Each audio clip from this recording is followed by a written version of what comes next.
Yon, welcome muli sa mga channel ko mga kabutingting.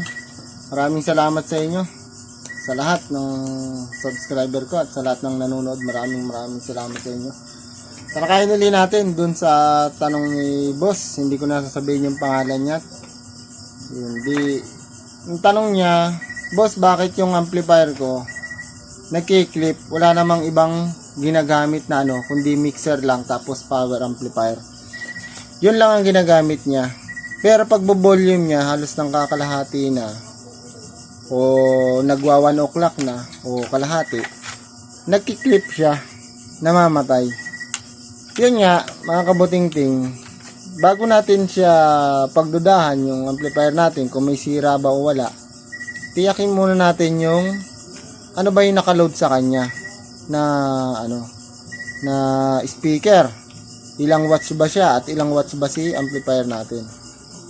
Yun nga, hindi ko alam kung pwede magbanggit dito ng brand hindi yata.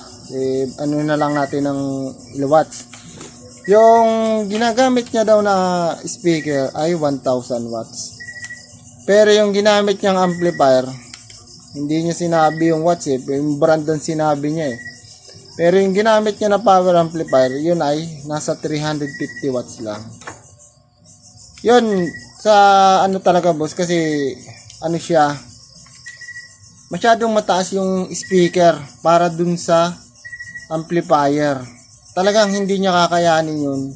Kasi pag ganun kataas na speaker, 1000 watts, 350 watts lang yung yung amplifier mo. Ang mangyayari talaga dun kasi mainit siya dahil hindi niya kayang i-drive yung ganun. Tapos dun siya magki-clip. Ganun yun. Kaya bago natin pagdudahan si amplifier kung may sira ba talaga, i-match muna natin siya. Ngayon, kung hindi mo siya bovolume ng masyadong malakas, siguro sakto lang, baka hindi siya mag-clip. Yun nga lang, hindi mo mapapalabas yung tunay na lakas ng speaker mo. Hindi siya lalabas. Kaya mas maganda kung gawin mo na lang ay maghanap tayo ng para sa kanya o mamatch natin sa kanya. Yun nga. Mahirap talaga mga kabutingting mag-upgrade. Kasi mag-upgrade ka ng speaker ng mataas. Ang kakapusin naman ngayon yung amplifier mo. Maghanap ka na naman ngayon ng mataas na amplifier. Nangyari sa akin yan Nagsimula ako sa maliit hanggang palaki ng palaki kasi nga gusto mo mag-upgrade ng speaker, tataas ka ng watts ng speaker, hindi naman kaya ni amplifier mo. Ngayon, mangyayari, hanap ka na naman ngayon amplifier na mas malakas na kaya yung speaker mo hanggang naging palakas ng palakas, palaki ng palaki. Hanggang di ka makontento, di mo na mamalayan, malaki na pala yung gamit mo.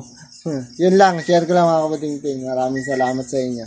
Maraming salamat din dun sa mga nagka-question. Thank you mga kabutingting.